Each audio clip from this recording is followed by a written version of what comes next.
Emergencias. Sí estoy frente al departamento de policía de Bellingham. Ajá, envíen a alguien para que me encierre. ¿Cuál es el problema, asesinato? Ya no era mi vecino. No era el tipo que conocía.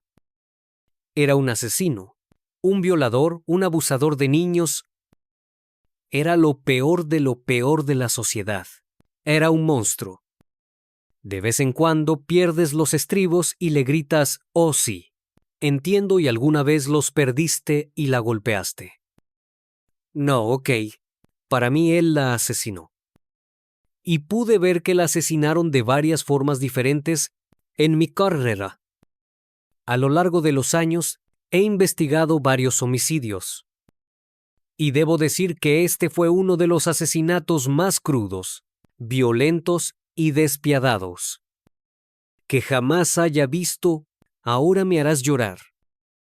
Por la sonrisa en su cara, se ve que eran tiempos felices. Cuando pienso en ella le digo que lo siento, quiero ser capaz de salvarla. Pero no pude. 27 años y no le he dicho nada a nadie sobre todo esto. Es que duele demasiado. Quiero decir, somos gemelos. ¿Cómo puedes hacer algo que jamás debiste haber hecho? Y no solo, me quitó la vida. A mí les quitó la vida a todos. Clark Kent es mi hermano gemelo. Algunos no pueden creer que seamos tan diferentes. Yo me mantuve lejos de los problemas mientras él los cometía. Este soy yo en el medio. Mi hermano gemelo a la izquierda y el mayor a la derecha en la calle. Él es Springfield, Oregon. Éramos 7 en total. Era una casa llena. Había 3 o 4 camas en un rincón, y los 5 dormíamos ahí juntos.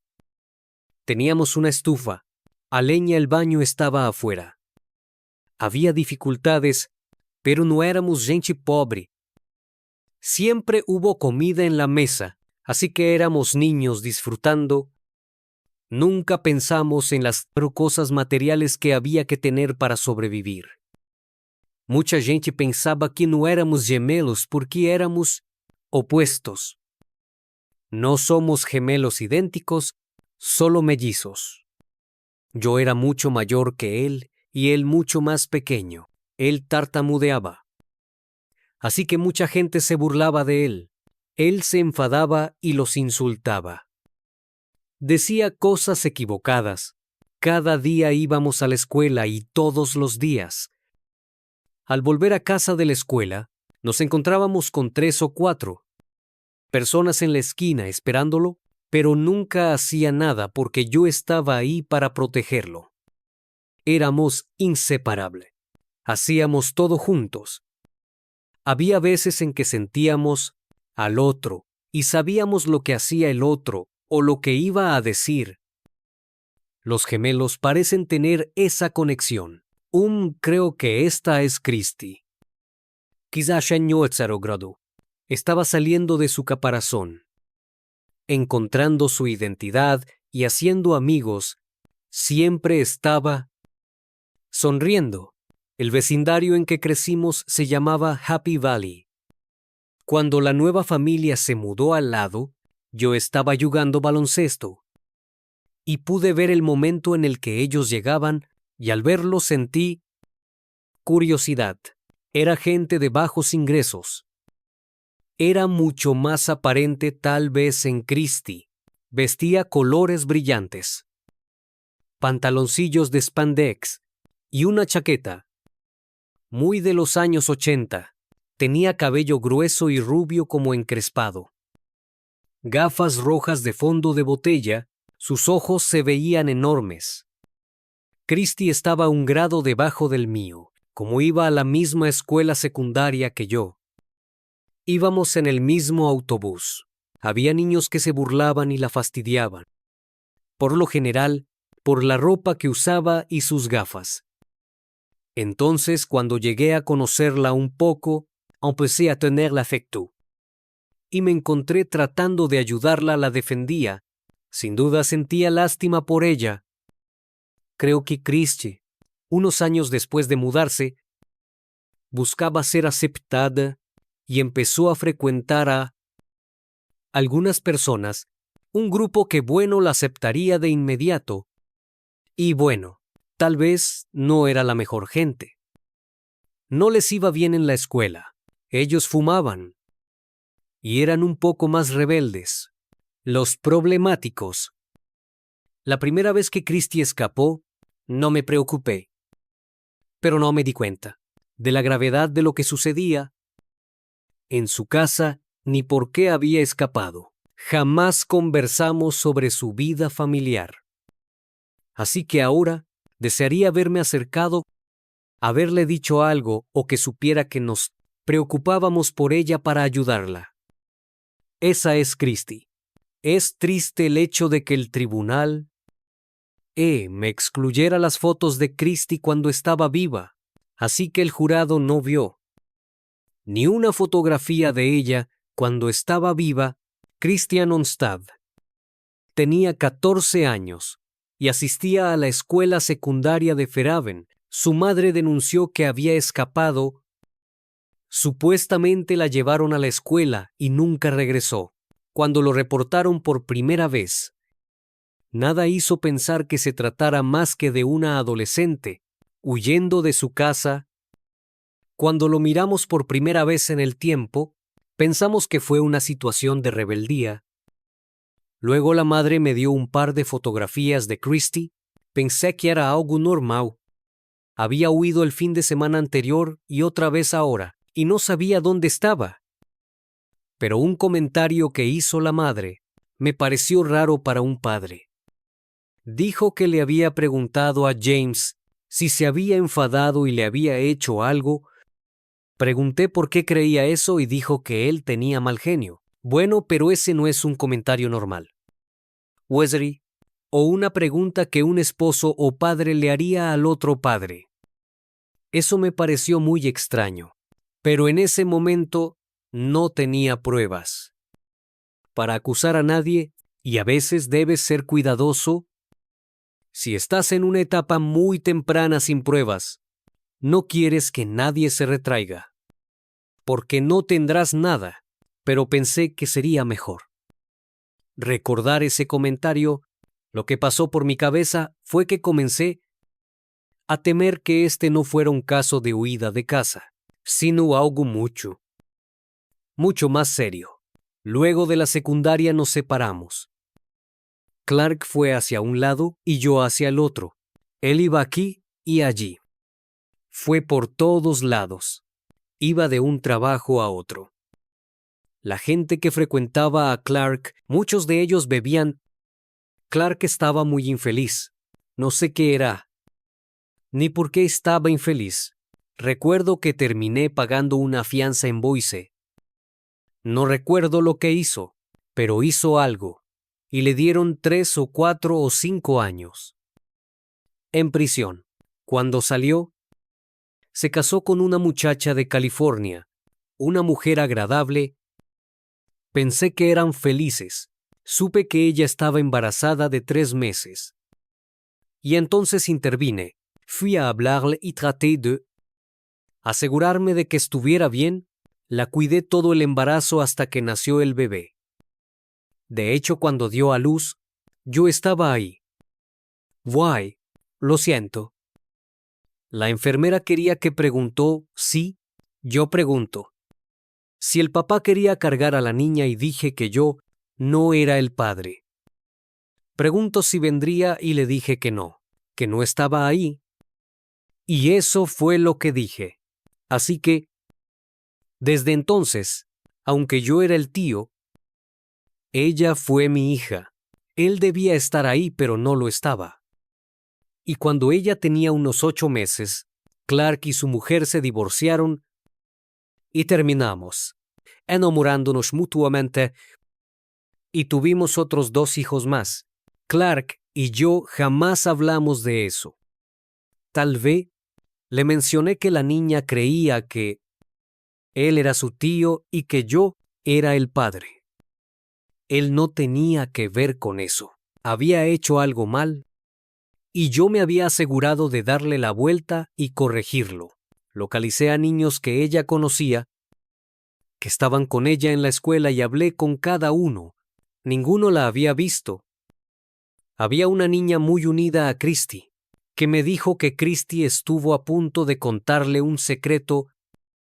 Ella dijo que algo le había pasado, o estaba pasándole en su casa, pero nunca le dijo realmente lo que era.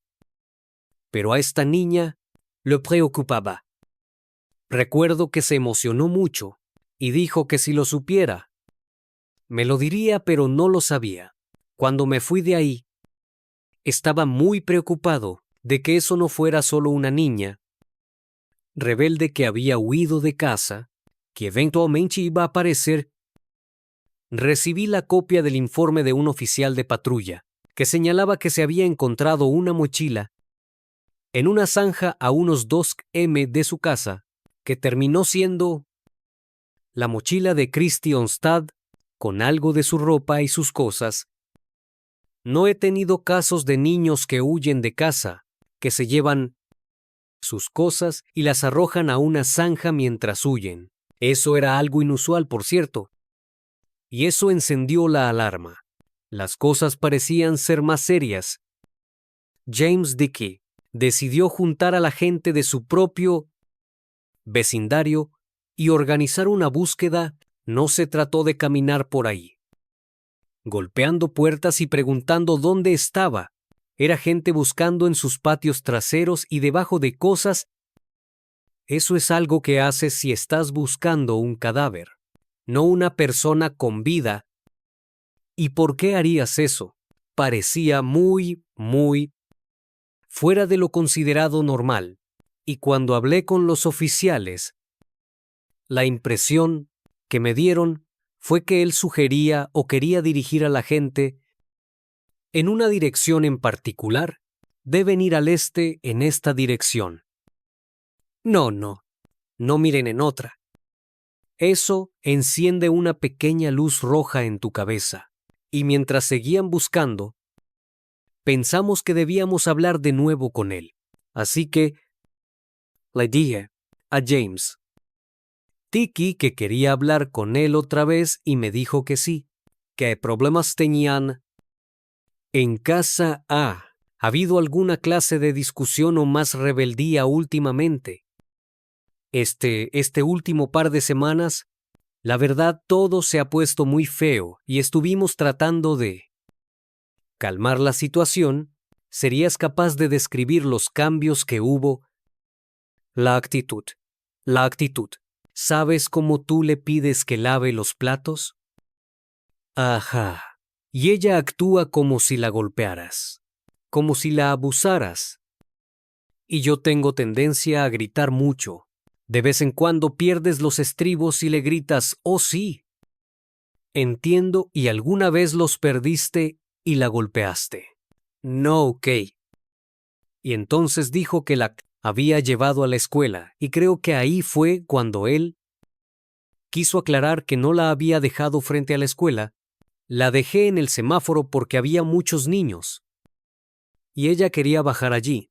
Luego di la vuelta y seguí con lo mío.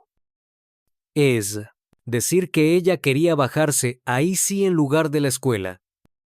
Sí, why. Llegamos a un punto, después de ese comentario con él aclarando eso, y nunca olvidaré esto. Lo miré y dije, bueno, con esto que está pasando, ¿dónde crees que está? No tengo idea. Pero la verdad, no creo que importe. Ya sabes, sugieres que quizá esté muerta, sí. Lo miré y dije, ¿por qué dices eso? Porque tiene una gran bocota. Para mí no había duda. Todo esto me decía que él acababa de decirme que estaba muerta. ¿Y cómo sabía que estaba muerta? Porque él la mató. Esa fue la conclusión que saqué en ese mismo instante. Sabía que estaba muerta porque él lo había hecho. Yo no tenía ninguna prueba ni causa probable. Solo ese presentimiento. Supe que no se trataba de alguien desaparecido. Ahora era un homicidio. La furgoneta aterradora. incluso antes de que pasara todo para mis amigos y la gente que yo sabía que conocía a Christie. Mi casa era la que estaba junto a la furgoneta. Recuerdo que volvía de la escuela desde la parada del autobús y pasé frente a su casa. Él limpiaba la parte trasera y al principio no le di importancia. Pero pensé que James siempre me decía que debía comprar uno furgoneta como la suya, porque solo hay que cambiarle el aceite de vez en cuando y es muy simple. Y no hay que preocuparse por hacerle nada, ni siquiera lavarla. Entonces, ¿por qué la limpiaba? Eso despertó mi curiosidad y pensé, ¿qué está pasando? Y fue ahí cuando me involucré mucho más. Empezaron a buscarla cerca de donde se encontró la mochila, junto al lago Paden. Mi padre y yo habíamos dejado el grupo luego de haber estado todo el día y después regresamos. Y cuando volvimos, la policía estaba con James y le estaba hablando la mirada en su cara. Él estaba como blanco. Ya, temblaba mucho. El agente le dio algo para que firmara y recuerdo que él apenas podía sostener el bolígrafo, de tanto que le temblaba la mano al firmar el papel. Mi padre y yo nos miramos como diciendo, tiene algo que ocultar. La habrá llevado a alguna parte, estará encerrada en algún lado. ¿Qué lo hizo? Para mí no había duda de que era un asesinato, pero no tenía pruebas. Pensé que sí, conducía esa furgoneta todo el tiempo, tenía que buscar ahí. Necesitaba ver si había alguna prueba. ¿Has buscado en la camioneta para ver si? Tal vez, mientras la llevabas a la escuela, dejó caer una nota o algo al piso, ¿no? De todos modos, ya casi terminamos aquí. Si volvemos podemos buscar para ver si dejó caer algo seguro. Le di de acuerdo. Entonces, cuando volvamos, llenaré la forma y detallaré lo que busco. La conducta de James. Dickie cambió. Estaba pálido, tembloroso. Estaba casi dócil, controlado y obedecía todo lo que se le pedía. Muchas veces me pregunto por qué me dejó buscar. Creo que pensó que no había nada ahí que yo pudiera ver. Así que fui a ver. Tomé prestada una linterna de uno de los oficiales. Creo que estaba buscando algo que pudiera poner en esa furgoneta, sin duda, y en ese momento pensé que, si estaba muerta, había una posibilidad de que hubiera ocurrido ahí, y por eso necesitaba verlo. En ese preciso momento no vi nada. Eso nos dejó en la posición de tener que dejarlo ir esa noche. No tenía pruebas, no podía hacer nada y lo dejé ir. Es algo aterrador. Tienes a alguien que te sientes muy seguro de que ha cometido un asesinato. No sabes lo que va a hacer si es capaz de matar a alguien. Solo puedes pensar, o irá, volverá a hacerlo. Es difícil, creo que mi miedo más grande. Mi preocupación era que no podía perderlo. Era peligroso y temía que sin ninguna prueba pudiera escapar. Me fui a mi casa. Pero fue una de esas noches en las que te quedas pensando. En la mañana traté de llamarlo y hablé con su madre, que dijo que él no estaba. Había ido a hacer recados y volvería pronto. Eso me preocupó. Pasó algo de tiempo. No recuerdo cuánto y probé de nuevo. Aún no había vuelto, y nos preocupó que hubiera huido.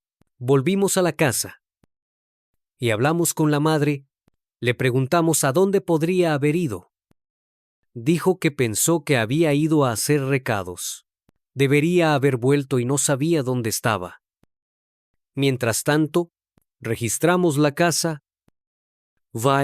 Creo que fue esa vez que encontramos una especie de caja con varias, ¿cómo decirlo?, identificaciones. Todas tenían la fotografía de James Dickey, pero con diferentes nombres. Ahora estaba más preocupado. Pensé, ¿quién es este tipo? Ahora vas a hacerme llorar. Recuerdo que cuando venía, las pocas veces que yo la vi, siempre tenía esa gran sonrisa. Cada vez que pienso en ella, lo único que hago es decirle que lo siento mucho. ¿Desearía haber hecho algo? Ella y yo congeniamos desde el principio, y muy bien, y Clark se veía feliz. Sí pensé, va a criarla como si fuera su propia hija. Parecía estar haciendo lo que un padre debería hacer. Pero me dijo que lo llamara James. Le pregunté por qué, y solo dijo que se hacía llamar James Liddicky. Le pregunté quién era James Liddicky y dijo que era él. No lo pensé entonces. Solo pensé que había hecho un cambio de 180 grados. Por fin había enderezado su vida. Parecía más contento de lo que estaba.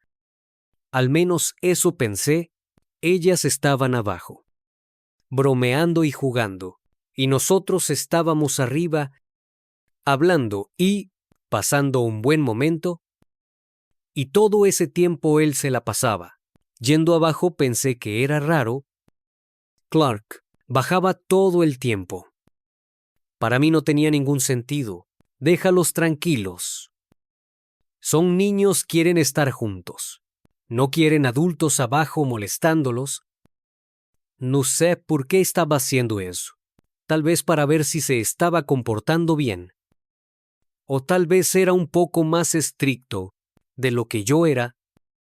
Pero él iba abajo a ver, y después volvía arriba. Después bajaba a ver otra vez y volvía arriba. Para mí no tenía sentido por qué lo hacía.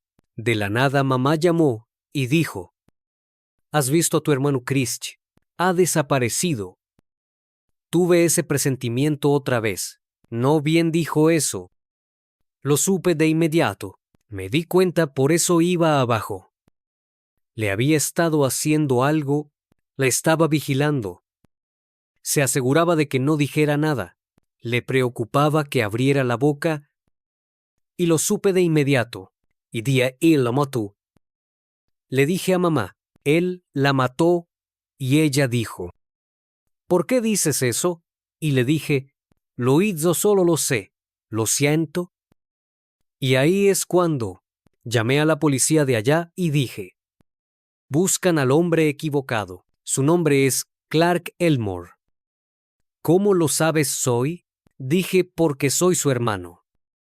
Comenzaba a anochecer, cuando recibí un mensaje del sargento de policía que estaba en el lugar, así que lo llamé y él me dijo que su equipo había hallado un cuerpo. En ese momento, yo lo supe sin que me lo dijeran que era ella.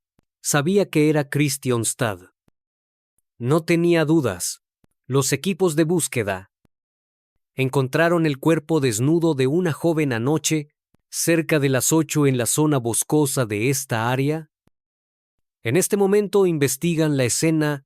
James Dickey quería que todos buscaran en Bellingham, pero el cuerpo estaba a unos 14 km, dirección opuesta a la que él quería que todos fueran. Nos guiaron al sargento y a mí, por los arbustos, hasta donde habían localizado el cuerpo. Ella tenía plástico envuelto en la parte superior. Llevaba una camisa a medio quitar y estaba desnuda debajo de la cintura. Y quitamos el plástico de su cabeza y la identifiqué, era Christian Stad. Por la descripción y la fotografía que tenía, era ella. Vi que la asesinaron de varias formas diferentes. Puedo visualizarlo. Veo su cara, sí, como si fuera ayer. Fue lo más cruel. Lo más cruel que podría ser. La habían estrangulado, con las manos con una atadura que sería el cinturón. Había un objeto como una aguja saliendo de su oído, que más tarde se vio que era una aguja larga, que él metió a través de su cabeza y a través de su cerebro y la habían golpeado por toda su cabeza En mi carrera, a lo largo de los años, he investigado varios homicidios. Y debo decir que este fue uno de los asesinatos más crudos, violentos y despiadados que jamás haya visto. Sabía que James Dickey lo había hecho sin duda. Yo tenía esa certeza. Luego de unas horas ya era imposible encontrarlo. Creo que se dio cuenta de que la hallamos y se largó. Emití una orden de captura. Pero lo difícil era que sabíamos que usaba nombre différent. ¿Qué nombre buscaríamos, sabes? Eso lo empeoraba más. Si solo era James Dickey, bien buscaríamos ese nombre. Pero podría ser James Dickey, Clark Elmore. Y creo que había otro, un Mark Stephens o algo. Eran varios nombres, y eso lo complicaba todo. Teníamos a la persona cerca y de pronto desapareció. No sabíamos a dónde estaba. Eso fue terrible. Era tarde en la noche. Y recuerdo que ya habían encontrado el cuerpo de Christy y le habían avisado a su madre. Y aunque sospechábamos de James y todo eso, todo era tan horrible que era difícil de creer. La violaron, la asesinaron y la tiraron en el bosque. Y mientras yo le hablaba, él abrazaba a mi padre, sabiendo lo que había hecho. Era casi irreal. No sabíamos de lo que era capaz ni con quién se desquitaría. Supuestamente amaba a Christy. ¿Por qué no se desquitaría? No lo sé, con sus vecinos o supuestos amigos. Era un asesino y se lo había llevado el viento. No sabía dónde estaba, ni si podríamos encontrarlo. Era una gran preocupación. Y no tenía idea. Podía ir a cualquier lugar del mundo. Ese no fue un buen momento. Emergencias. Sí, estoy frente al departamento de policía de Bellingham. Ajá, envíen a alguien para que me encierre. ¿Cuál es el problema, asesinato? ¿A quién ha matado? Christy Onstad. ¿Cuál es su nombre? James Dickey. Lo que dijo fue que quería entrar y entregarse por matar a su hija. El oficial y el teniente le informaron sus derechos. Lo llevaron una sala de interrogatorios y lo vigilaron hasta que llegué. Yo quería su confesión. Eso era absolutamente importante. Él decidió que la mataría. La estranguló con sus manos. Le quitó el cinturón del pantalón, lo puso en su cuello y lo usó como una atadura. Luego sacó una gran aguja de su caja de herramientas. Decidió ponerla en su oído izquierdo y clavársela en la cabeza. Y dijo que ella todavía se movía y hacía ruido. Así que decidió tomar plástico, una bolsa y ponerla en su cabeza. Christy fue apaleada hasta morir. Básicamente tomó una masa de su caja de herramientas y la usó para golpear su cabeza hasta que murió. Él admitió que había abusado de ella en el pasado y que, en sus palabras, cuando trataba de disciplinarla, él la lo amenazaba con contar lo ocurrido. Creo que esa mañana volvió a amenazar con contarlo y en lugar de llevarla a la escuela, él decidió que la llevaría al lugar precisamente en donde fue encontrada. Lo más triste de todo esto es se habrá dado cuenta, al entrar a la furgoneta, que no sobreviviría a este viaje. Me pregunté si lo sabía. Creo que en algún momento se dio cuenta. Para mí eso suma a la fría crueldad de todo este crimen. El momento en que supo que no volvería a casa. Creo que es un sociópata. No tiene ninguna empatía por nadie más que por sí mismo. Toda esta historia es muy trágica. Todo el mundo perdió en esta situación. Victimizaron y engañaron a esta niña para quitarle la vida. Y eso destruyó a toda su familia porque jamás debió pasarle algo así. Siempre hay cosas que recuerdas del caso, pero nunca pienso en lo que lo llevó a hacer. Eso creo que lo sé. Creo que sé qué lo llevó a hacerlo. Abusó de una niña que amenazó con delatarlo y la mató. Para que no lo hiciera, ella no hizo nada. Y él le echó la culpa a ella. Ella no hizo nada malo. Él es el que planeó esto. Él tomó la decisión consciente de violarla y matarla. Él es el que tomó la decisión consciente de abusar de ella. Y encuentro insultante que le eche la culpa a ella porque eso es lo que hace. Cree que no es su culpa y que ella lo causó. Él no hizo nada. A veces me preguntan si creo que James Dickie Clark Elmore es un malvado. Si no hay duda, creo que lo es. Fue capaz de hacer algo absolutamente horrendo, y eso encaja en la definición de malvado. Sentí alivio cuando lo arrestaron y fue a prisión. Me sentí muy seguro. No solo por mí y mi familia, sino por la familia de Christy. Después de que encontraron a Christy y James se entregó, vino el hermano de James y estuvo ahí para ayudar a la madre de Christy. Y fue ahí cuando me enteré de su alias, que tenía un apellido diferente. El hermano de James no se parecía en nada a él. Parecía normal comparado con James. Cuando la encontraron después del juicio, reflexioné mucho y aún lo hago. A veces cuando pienso en ello. Durante un tiempo, pensé que solo intentaba encajar y ser genial, pero pensé, ¿cuántas veces la abusaban o la golpeaban? O lo que fuera que pasara en su casa. Literalmente vivía una vida oculta en esa casa, con miedo todos los días de si le iban a gritar. A golpear o algo peor, mi relación con Christy me formó como persona y como padre. Yo no juzgo por las apariencias y a veces hay mucho más que sucede detrás de escena que no sabemos. En 27 años lo he visto 4 veces. Nunca le pregunté. ¿Por qué ni nada? Me alejo del tema. Quiero hablar con mi gemelo. No quiero hablar de eso. No sabía que era capaz de eso. No sé cómo pudo ser capaz de hacer algo así. No sé cómo alguien es capaz de hacer lo que él hizo. Siento que yo fallé. Siento que me he fallado a mí mismo, porque no lo sabía. Si lo hubiera sabido, hubiera sido diferente. Pero no lo sabía. Traté de corregir todo. Traté de arreglar todo. Pero esto es algo que no pude arreglar. Yo no puedo regresarla. Y a veces es lo que me molesta. Que no puedo. Lo siento, no puedo arreglar esto.